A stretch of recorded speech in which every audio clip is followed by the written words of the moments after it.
Rihanna को 50 करोड़ रुपए दिए गए परफॉर्मेंस के लिए, पूरे बॉलीवुड को इनवाइट किया गया, बिल गेट्स और मार्क ज़करबर्ग भी उधर मौजूद थे और रिपोर्टेडली 800 करोड़ रुपए खर्च करे गए, वो भी एक प्री वेडिंग फंक्शन के लिए। अब ये तो अंबानी थे, पर आप इसको देखो, ये है Privana south luxury apartments Gurugram के सेक्टर 76 और 77 में। इस प्रोजेक्ट को बनाया था DLF ने और इसमें 4 टावर्स और 1133 घर हैं। 3 दिन के अंदर ये सारे घर बिक गए। एक घर की एवरेज कॉस्ट क्या थी?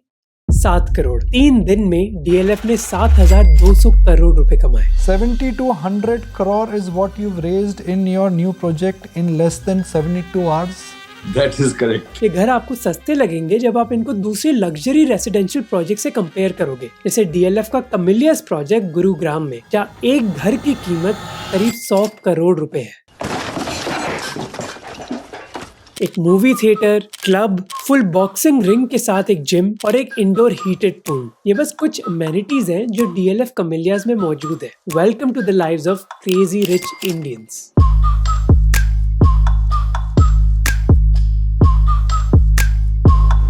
लग्जरी हाउसिंग की डिमांड इतनी ज्यादा है इंडिया में कि डेवलपर्स के पास इतने प्रोजेक्ट्स नहीं हैं। प्रशांत ठाकुर जो एक रियल एस्टेट कंसल्टेंट हैं, उन्होंने कहा कि मैंने ऐसा पागलपन 10 सालों में नहीं देखा। इन लग्जरी अपार्टमेंट्स की वजह से DLF के शेयर प्राइसेस भी बढ़ गए। That is correct. ये लग्जरी इकोनॉमी बस अपार्टमेंट्स के बारे में नहीं है, बल्कि घड़ियां और गाड़ियों के बारे में भी है। पिछले साल मर्सिडीज ने हाईएस्ट एवर सेल्स रिकॉर्ड करी। I think 23 was a great year for us. Another best ever year in our history. HSBC ने अपना black metal credit card launch किया, वो भी विराट कोहली के साथ अल्ट्रा रिच इंडियंस को अपनी प्राइवेट बैंकिंग फैसिलिटीज बेचने के लिए। और इन्हीं लोगों के लिए कई मेंबर्स ओनली एक्सक्लूसिव क्लब्स भी खुल रहे हैं दिल्ली जैसे शहरों में, जैसे दिल्ली के ताज पैलेस होटल में द चेम्बर्स, जिसकी मेंबरशिप की कॉस्ट क्या है? ज्वाइनिंग फी है 25 लाख और एनुअल फी है 3 लाख। तो ये लग्जरी इकोनॉमी हमारे देश में एकदम से इतनी बूम कैसे कर रही है और इसका क्या असर पड़ेगा हमारे देश पर? ये कोई सीक्रेट नहीं है कि हम सबकी मटेरियलिस्टिक एस्पिरेशन होती है और हम सभी लोग कोई ना कोई महंगी चीज खरीदना चाहते हैं, पर इसके लिए अपने फाइनेंसेस पर कंट्रोल करना जरूरी है, चाहे हम एंटरप्रेन्योर हो, हमारी सैलरी हो या फिर हम एक फ्रीलांसर हो। कॉलेज में हमें ये तो सिखाया जाता है कि हमें एक अच्छी सैलरी की जॉब मिलेगी कैसे, पर अपने पैसे को ग्रो कैसे करें ये नहीं सिखाया जाता। अब कई मिडिल क्लास इंडियंस की इनकम बढ़ रही है, तो उनके लिए ज़रूरी है अपनी नॉलेज गैप फिल करना, जिसके लिए कई फिनटेक्स आ रही है हमारी इकोनॉमी में। और एक ऐसी फिनटेक है द 1% क्लब। इस कंपनी के फाउंडर है शरण हेगड़े और निखिल कामत ने इसमें इन्वेस्ट भी किया है। 1% क्लब का ऑब्जेक्टिव है कि आपको फाइनेंशियल इंडिपेंडेंस मिल पाए, ताकि आप काम बस पैसों के लिए ना करो। हमारी वेल्थ ग्रो करने के लिए हमें पैसा मैनेज करना आना चाहिए, जो सैलरी या फिर FD से ऑप्टिमाइज नहीं होता। कई लोगों के लिए अपना पैसा खुद मैनेज करना बहुत डरावनी चीज होती है, पर इधर ही 1% क्लब आपकी मदद करना चाहता है। 1% क्लब से आपको फाइनेंशियल फ्रीडम यूनिवर्सिटी की एक्सेस मिलेगी, 25 से ज़्यादा फाइनेंशियल प्लानिंग टूल्स मिलेंगे और उसके साथ ही साथ उनके नेटवर्किंग और इन पर्सन इवेंट्स में पार्टिसिपेट करने का मौका मिलेगा, जहां आपको जॉब अपॉर्चुनिटीज ही नहीं पर उनसे सीखने को भी मिलेगा कि वो अपनी वेल्थ कैसे मैनेज कर रहे हैं। इन सभी चीज़ों को एक्सपीरियंस करने के लिए आप 1% क्लब की 2 घंटे की personal finance master class join कर सकते हो, जो फाइनेंस विद शरण कंडक्ट कर रहे हैं।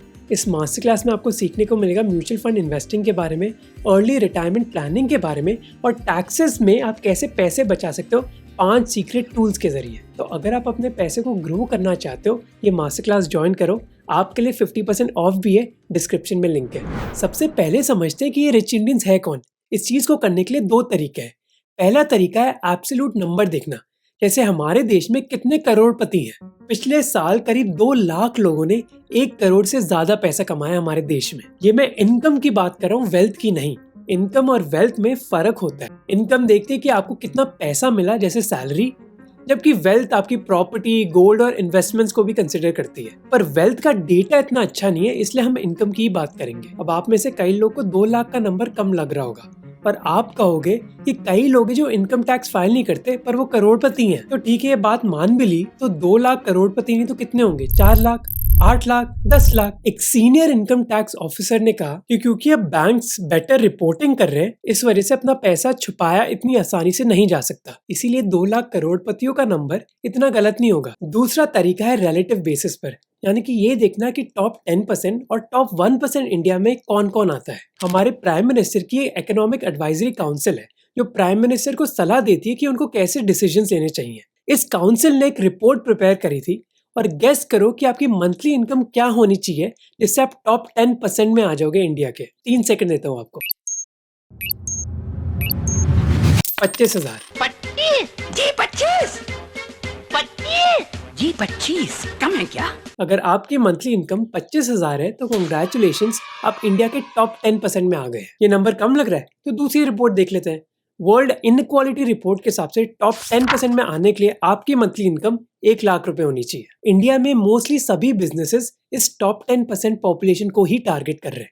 इसको कहा जाता है पावर लॉ। पावर लॉ का मतलब है जहां बहुत कम लोग एक बहुत बड़ी एक्टिविटी के लिए जिम्मेदार है। कुणाल शाह जो क्रेड के सीईओ हैं, उन्होंने भी कहा था कि ई कॉमर्स इंडिया में मोस्टली कुछ पिन कोड से ही किया जाता है। ये हो गया हैदराबाद का जुबली हिल्स, मुंबई का बांद्रा वेस्ट या फिर बेंगलुरु का कोरमंगला। ब्लूम वेंचर्स जो एक वेंचर कैपिटल कंपनी है, उन्होंने कहा कि भले ही हमारे देश में करीब 30 करोड़ परिवार है, पर उनमें से बस 10% यानी कि 3 करोड़ परिवार के पास ही मेनली परचेजिंग पावर है। जैसे पूरे हमारे देश में करीब 3 करोड़ परिवारों के पास ही वाईफाई कनेक्शन है, गाड़ी है, क्रेडिट कार्ड है और म्यूचुअल फंड में इन्वेस्टमेंट्स है। 6 करोड़ डीमैट यूजर जरूर है, पर बस 3 करोड़ के पास ही 10,000 से ज्यादा रुपए उनके अकाउंट में। तो अगर आपको कोई बिजनेस करना है, इस टॉप 10% को टारगेट करो। जैसे जोमेटो से ही पूछ लो, जोमेटो के 5% कस्टमर्स उनके 45% ऑर्डर्स के लिए जिम्मेदार है। पर क्या आपको लगता है कि ये टॉप 10% पॉपुलेशन गुरुग्राम में लग्जरी अपार्टमेंट खरीद रही है? नहीं, वो टॉप 1% है। ये टॉप 1% पॉपुलेशन ही है जो फॉरेन कंट्री जाती है घूमने के लिए और जो आईफोन्स खरीदती है। जैसे पिछले साल 90 लाख आईफोन्स बिके थे हमारे देश में, जो हमारी पॉपुलेशन के 1% से कम है। जो भी आप शार्क टैंक पर D2C ब्रांड्स देखते हो ना, उनका धंधा तभी चलेगा जब ये टॉप 1% लोगों को उनकी ब्रांड्स पसंद आएंगी। और जो भी ब्रांड्स लॉन्च हो रही हैं, चाहे वो स्नीकर ब्रांड हो, लग्जरी सूटकेसेस या फिर वेडिंग वीडियो की कंपनीज, वो इसी सेगमेंट को टारगेट करना चाहती है। इस टॉप 1% की वजह से लग्जरी ब्रांड्स की सेल जैसे अर्मेज, लुई वुइटन और क्रिश्चियन डियोर की सेल्स 4 साल में दुगनी हो गई है। यही रियलिटी है हमारे देश की। हमारे देश की भले ही पॉपुलेशन बहुत ज्यादा है, पर उतने लोग जिनके पास स्पेंडिंग पावर है, उनका नंबर एक यूरोपियन कंट्री की पॉपुलेशन जितना है। वीरदास ने अपने कॉमेडी शो में कहा था, there are 2 Indias. I come from which India? I come from 2 Indias. पर ब्लूम वेंचर्स के हिसाब से 2 इंडिया नहीं बल्कि 3 इंडिया है। अब उनकी डेफिनेशन अलग है, पर इस वीडियो के लिए मैंने डिफाइन किया है कि इंडिया 1 है टॉप 1% इंडियंस का, इंडिया 2 है टॉप 10% इंडियंस का और इंडिया 3 है जो इन दोनों कैटेगरीज में नहीं आते। अगर आपको एक अच्छा बिजनेस चलाना है तो टॉप 10% को टारगेट करें। प्रीमियम बिजनेस चलाना है तो टॉप 1% को। और ये टॉप 1% इंडियंस रहते कहाँ हैं? मेनली इंडिया के 8 बड़े शहरों में, दिल्ली NCR, मुंबई, पुणे, चेन्नई, हैदराबाद, कोलकाता, अहमदाबाद और बेंगलुरु। पर ये मत समझना कि टॉप 1% इंडिया इन शहरों में ही रहता है। पिछले साल 60% आईफोन्स टियर 2 और टियर 3 शहरों में बिके थे। गौर से देखो, फेस नहीं हाथ में। एप्पल ही नहीं, रोलेक्स एक लग्जरी वॉच मेकर ने रायपुर में अपना स्टोर खोला है।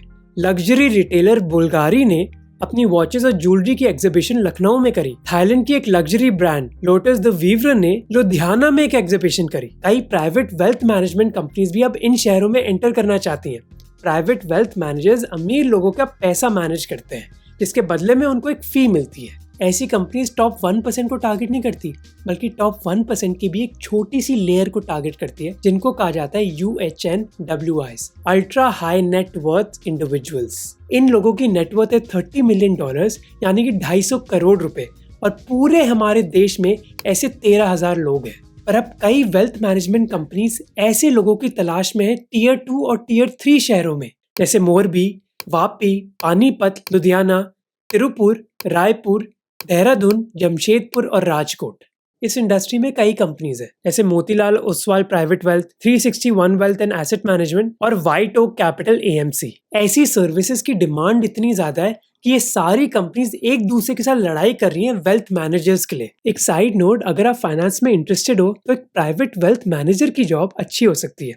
मोतीलाल ओसवाल प्राइवेट वेल्थ ने कहा कि वेल्थ मैनेजर्स की डिमांड इंडिया में बढ़ ही रही है, तो ये एक करियर है जो आप कंसिडर कर सकते हो। अब वीडियो पर वापस आते हैं। जैसे 361 wealth and asset management company की बात करते हैं। उन्होंने कहा कि अभी वो बस उन कस्टमर्स को सर्व करते हैं जिनकी नेटवर्थ 50 करोड़ रुपए से ज्यादा है। पर जल्द वो एक ऐसा सेगमेंट लॉन्च करेंगे जिससे वो 5 से 50 करोड़ के लोगों को भी सर्व कर पाएंगे। और ये हो भी क्यों ना, क्योंकि इसकी डिमांड ही बढ़ रही है। पिछले 3 साल में करीब 60,000 इंडियंस ने करोड़पति क्लब को ज्वाइन किया है। पर ये सब लोग करोड़पति बने कैसे? लोग 2 तरीके से इस दुनिया में पैसे कमाते हैं। एक है अपना टाइम, यानी कि वो अपना टाइम देते हैं किसी चीज के लिए और उस टाइम के लिए उनको पैसा दिया जाता है, जिसको कुछ लोग सैलरी भी बोलते हैं। पर टाइम से पैसे कमाने में एक प्रॉब्लम है, क्योंकि सबके पास टाइम बस 24 घंटे ही है, आपके पास और मेरे पास। इसलिए नवल रविकांत ने अपने एक फेमस ट्विटर थ्रेड पर बोला था कि वेल्थ टाइम से नहीं बनती बल्कि एसेट्स से बनती है, क्योंकि एसेट्स की वैल्यू तब भी इंक्रीज कर सकती है जब आप सो रहे होते हो। इसीलिए मोस्टली सुपर रिच लोग अपने टाइम की वजह से अमीर नहीं होते, बल्कि वो होते हैं क्योंकि उनकी एसेट्स की वैल्यू अप्रिशिएट कर रही है। और ऐसा ही केस है इंडिया में भी। एक कॉन्सेप्ट आपने सुना होगा ओल्ड मनी और न्यू मनी का। ओल्ड मनी वाले वो लोग हैं जो कई सालों से अमीर हैं। ये या तो एक्टर्स हो सकते हैं, या फिर बिजनेस पर्सन, और या पॉलिटिशियन। मेरा चुनाव में कोई मुद्दा नहीं है, मेरा अपना एक पर्सनल मुद्दा है। मुझे पैसा कमाना, इन्वेस्ट करना है और विधायक बन के अपनी जो सारी सुविधा है वो खड़ी करनी है। मैं इस वीडियो में उन लोगों की बात नहीं कर रहा, बल्कि मैं बात कर रहा हूँ न्यू मनी के लोगों की। ये कौन है? बाइजू रविंद्रन, उनकी बीवी दिव्या गोकुलनाथन और उनके भाई रिजू रविंद्रन। 2015 से इन तीनों ने कंबाइंड $400 मिलियन यानी कि 3,000 करोड़ रुपए से ज्यादा पैसे कमाए अपनी स्टार्टअप से। कई स्टार्टअप फाउंडर्स इस न्यू मनी कैटेगरी में आए हैं इंडिया के स्टार्टअप बूम से। अब कई स्टार्टअप फाउंडर्स की सैलरी इतनी ज्यादा नहीं होती, जैसे पीयूष बंसल की एनुअल सैलरी 3.7 करोड़ है, गजल अलग की 1 करोड़ से भी कम। फाउंडर्स पैसा कमाते अपनी कंपनी के शेयर्स बेचकर। ये है मिथुन संचेती, जिन्होंने अपनी ऑनलाइन ज्वेलरी कंपनी कैरेट लेन का 27% शेयर बेचा टाटा को 4,000 करोड़ से भी ज्यादा के लिए। इन 27% शेयर्स के साथ मिथुन ने अब अपनी पूरी कंपनी टाटा को बेच दी है। पर एक फाउंडर को अपनी पूरी कंपनी बेचने की जरूरत नहीं होती, वो कुछ कंपनी के शेयर्स भी बेच सकते हैं सेकेंडरी सेल्स के जरिए। इन सेकेंडरी सेल्स से ही बायजूस और उनके परिवार ने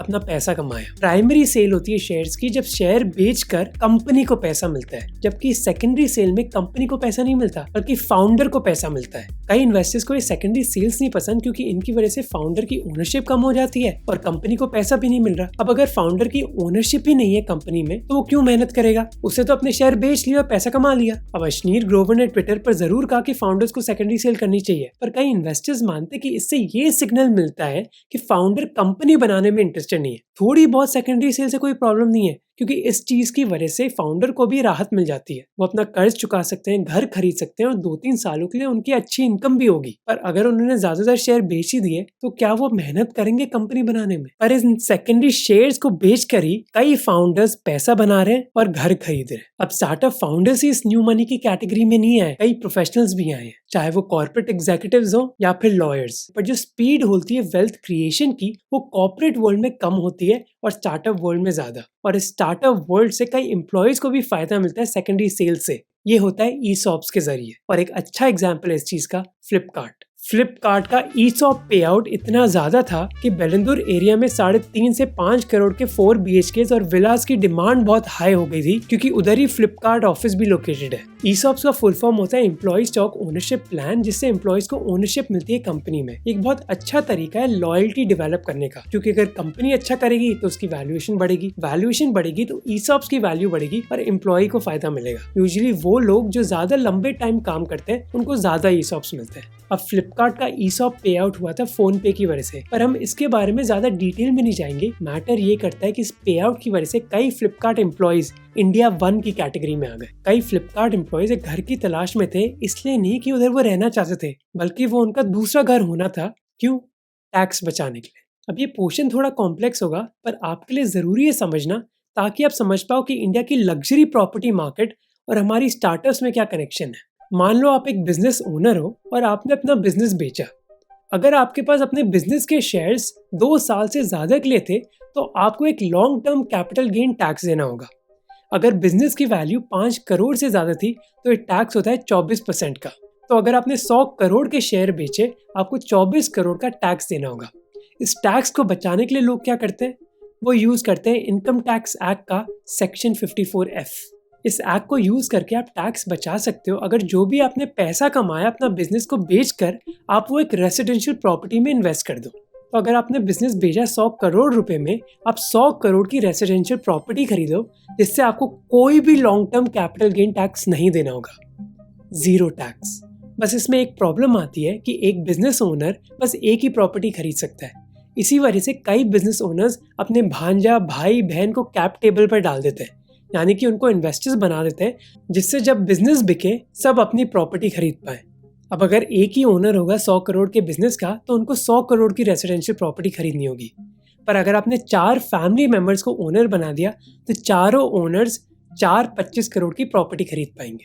बस एक और चीज़ है कि आप ये रेसिडेंशियल प्रॉपर्टी 3 साल तक बेच नहीं सकते। तो अगली बार जब आप किसी बिजनेस ओनर को रेसिडेंशियल प्रॉपर्टी खरीदते हुए देखो, समझ जाओ कि वो ये long term capital gain tax ही बचा रहे हैं। हमारी गवर्नमेंट को भी पता चल गया था कि बिजनेस ओनर्स क्या कर रहे हैं, इसलिए उन्होंने टैक्स एग्जेम्पशन लिमिट बना दी 10 करोड़ की। यानी कि अगर आपने 100 करोड़ में बिजनेस बेचा और फिर 100 करोड़ में एक रेसिडेंशियल प्रॉपर्टी खरीदी, तो पहले 10 करोड़ में कोई टैक्स नहीं लगेगा, पर 90 करोड़ में long term capital gain tax लगेगा 24% का। इसी वजह से बेंगलुरु की लग्जरी रेसिडेंशियल प्रॉपर्टी मार्केट इतना बूम कर रही है। इसके अलावा एक बिहेवियरल चेंज भी आया लोगों में। कोविड के बाद कई लोग बड़े घर चाहते हैं, इस वजह से वो अपने अपार्टमेंट्स अपग्रेड कर रहे हैं। जैसे पुणे के एक फाइनेंस प्रोफेशनल विशाल गुप्ता ने कहा कि वो एक 2 BHK में रहते थे, पर अभी उन्होंने 2 करोड़ का एक 4 BHK लिया है ताकि उनको और जगह मिले। यूजुअली लोग घर कम खरीदते हैं जब इंटरेस्ट रेट्स हाई होती हैं, क्योंकि जब रेट हाई है तो आपको होम लोन पर इंटरेस्ट भी ज्यादा देना पड़ेगा। पर पिछले 2 सालों से इंटरेस्ट रेट्स हाई हैं, फिर भी हमारी हाउसिंग मार्केट में एक बूम आ रहा है। ये हुआ है एक फोमो की फीलिंग से, जिस वजह से कई लोग घर खरीद रहे हैं। जैसे मुंबई की एक इंडिविजुअल ने बताया कि वो 2 साल वेट करना चाहते थे ताकि इंटरेस्ट रेट्स कम हो जाए, पर उनके मन में एक डर था कि अगर प्रॉपर्टी प्राइसेस बढ़ गए तो वो कहीं के नहीं रहेंगे। इस वजह से 2 साल पहले उन्होंने 3 करोड़ का घर खरीद लिया। डिमांड इतनी ज्यादा है घरों की इंडियन शहरों में कि उसकी वजह से प्राइसेस भी बढ़ रहे हैं। पिछले 5 सालों में इंडिया के टॉप 8 शहरों में एवरेज प्राइस 13% से इंक्रीज हुआ है। तो हालत यह है इंडिया की प्रॉपर्टी मार्केट की कि EMI भी बढ़ रही है और घरों के प्राइस भी, और फिर भी ये मार्केट बूम कर रही है। कुछ दिन पहले ही मुंबई के वर्सोवा में एक नया लग्जरी रेसिडेंशियल प्रोजेक्ट लॉन्च हुआ, 4 to 5 बेडरूम, ओनली 20 करोड़। पर इंडिया की लग्जरी प्रॉपर्टी मार्केट में NRIs का भी एक बहुत बड़ा रोल है। इंट्रोडक्शन में मैंने जो DLF Privana south luxury apartments के बारे में बात करी थी, उन अपार्टमेंट्स की 25% सेल NRIs की वजह से हुई थी। कई NRIs तो केन्या और टैंजानिया से थे। इन NRIs के लिए ऐसे घर खरीदना एक इन्वेस्टमेंट की तरह है ताकि वो इंडिया की ग्रोथ स्टोरी से बेनिफिट कर पाए। NRIs प्रॉपर्टी में इन्वेस्ट करते हैं क्योंकि स्टॉक मार्केट में डायरेक्टली इन्वेस्ट करना रेगुलेशंस की वजह से उनके लिए इतना आसान नहीं है, और स्टॉक मार्केट ही है जहां पिछले 5 सालों के दौरान मोस्ट इंडियंस ने अपना पैसा कमाया है। Historically most Indian stock market को बहुत रिस्की मानते थे, बस कुछ लोग ही इस गेम में उतरने के लिए राजी थे, जैसे राकेश झुंझुनवाला। कोविड से पहले इंडियन स्टॉक मार्केट को डोमिनेट करते थे इंस्टीट्यूशनल इन्वेस्टर्स। इंस्टीट्यूशनल इन्वेस्टर्स होते हैं बड़े इन्वेस्टमेंट बैंक्स जैसे JP Morgan या फिर एसेट मैनेजर्स, और रिटेल इन्वेस्टर जैसे आप और मेरे जैसे लोग स्टॉक मार्केट में इतने इंटरेस्टेड नहीं थे।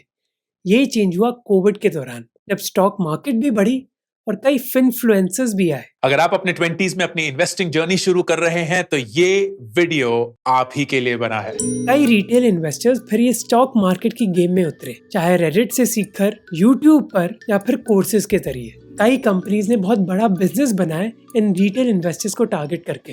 2019 और 2023 के बीच 12 करोड़ इन्वेस्टर्स ने रजिस्टर किया। रिटेल इन्वेस्टर्स ऐसी स्टेट से आ रहे हैं जहाँ पहले स्टॉक मार्केट के बारे में बात भी नहीं होती थी। 2023 में बॉम्बे स्टॉक एक्सचेंज में नंबर ऑफ रजिस्टर्ड इन्वेस्टर्स 27% से इंक्रीज करे, और ये ग्रोथ रेट यूपी और बिहार में करीब 40% थी।